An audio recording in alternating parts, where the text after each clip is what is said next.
My project is Film English, which is a resource site for language teachers, and it contains over 100 detailed lesson plans designed around moving images, mainly short films. And the site is, everything in the site is embedded, all of the short films, all of the images, the worksheets, the slides are all embedded into lessons. So the teacher just needs an internet connection, a PC and a data projector, and they can just show the film and the lesson in the class. They don't need to download anything, and it's used by mainly English language teachers, but also because a lot of the short films are silent, it's used by teachers of lots of other languages as well. So it's used by teachers throughout the world. The site wasn't commissioned by anyone, it was my own initiative, and really I set it up because there was a lack of resources, high quality resources, which promoted the critical and creative use of film in language teaching. So I set it up myself, and everything I do in my own free time. So it wasn't commissioned by my university, I don't receive any funding, so I pay for everything myself. So it's non-commercial. And also I don't accept any ads, which would cover the costs, but I have a donation model where I ask teachers to donate a small quantity, which helps to cover some of the costs, but not all of the costs. I set the site up in 2010, and initially it was just a WordPress blog, quite a basic WordPress blog, and I had the lesson plans. I'd upload the lesson plans one every week. It soon became quite popular, and then after about a year and a half I had 50-60 lessons, and as it was a blog it was a little bit cluttered. It wasn't very user-friendly. With so much content it wasn't so user-friendly, so I decided to contract a web designer and graphic designer, Mark Bain, who I'd worked with before, and I asked him to come up with a new logo and a website which was more intuitive and user-friendly. And I wanted it the design inspired by Saul Bass, by the posters of Saul Bass for Hitchcock. So I asked him to come up with something intuitive, user-friendly, and he came up with this very nice design, which lots of people like. And that was a year and a half ago. And after that, with the new design, as it was more user-friendly, it was easier for people to navigate. It got even more popular, more traffic. And this year in May, it was awarded the Eltons Prize, which is the British Council Prize for Innovation in Teaching.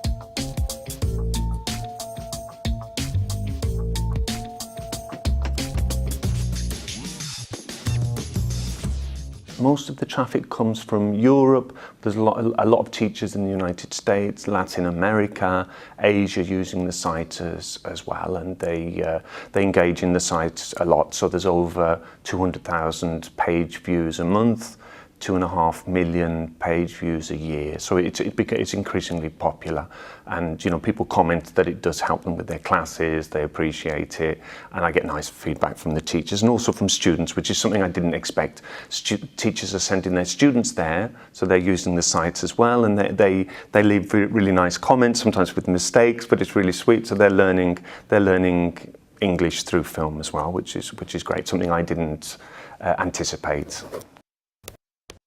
It's not being able to decide what way to do something. It's overcomplicating things for yourself. The copyright issue, I try to avoid infringing copyright by using Vimeo rather than YouTube, where a lot of the things are uploaded illegally. On Vimeo, everything is uploaded by the people who own the films. It's a very nice player that's embedded into the site. And occasionally I've used clips from films, and hopefully it falls under the fair use because it's for educational purposes. It's not a commercial site. I don't charge anything. I don't accept any advertising.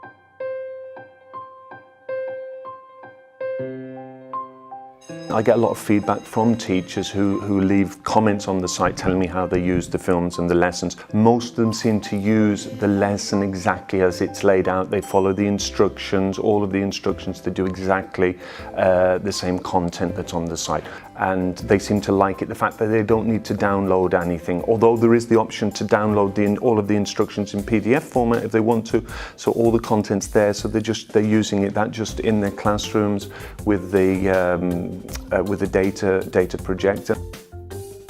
There's a wide variety of activities on the site. What I'm trying to do mainly is to promote critical thinking, to promote learning languages through values. So there's lots of discussions of values, discussions about empathy, kindness, compassion, and also trying to deal with issues which aren't normally dealt with in the English language teaching course books. They're normally quite bland, there's very safe topics.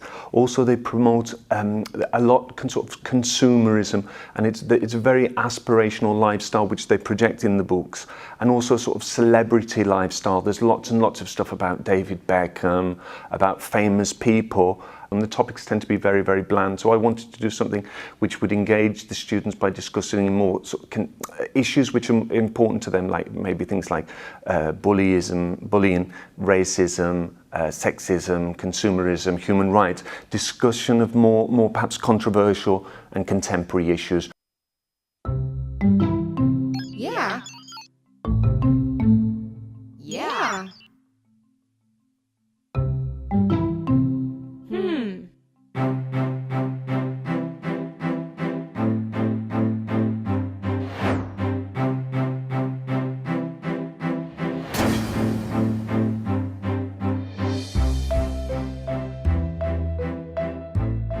The main difficulty was starting off and deciding deciding the project. What were the pedagogical goals? Having very, very clear pedagogical goals, and then once I started, because you haven't got an audience, you've got to find an audience. So it's when you're starting and you're creating these lesson plans, it takes you a lot of time.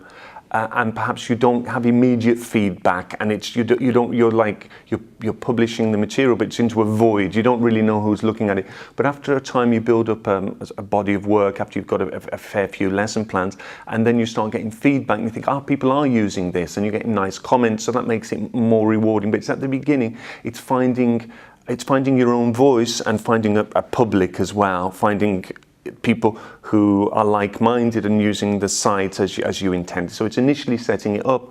Once I'd got a certain audience, it went from strength to strength. So not too many difficulties. It's a lot of hard work, but it's very much a labour of love. So it's what I like doing.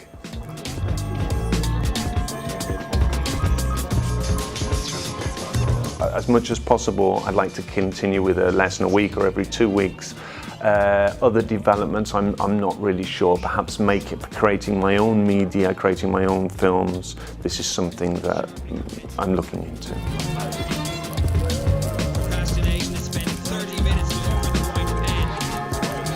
I think anybody who's going to enter a project into the MEDEA Awards some advice I'd give would be to think very, very clearly about what your pedagogical goals are before the start of the project. Have those very, very clear, and throughout the project, see if you're actually doing that. If you're meeting your pedagogical goals. I think it's really, really important to have very clear pedagogical goals, and then reassess them throughout the project. I think that's very, very important, and just enjoy it really.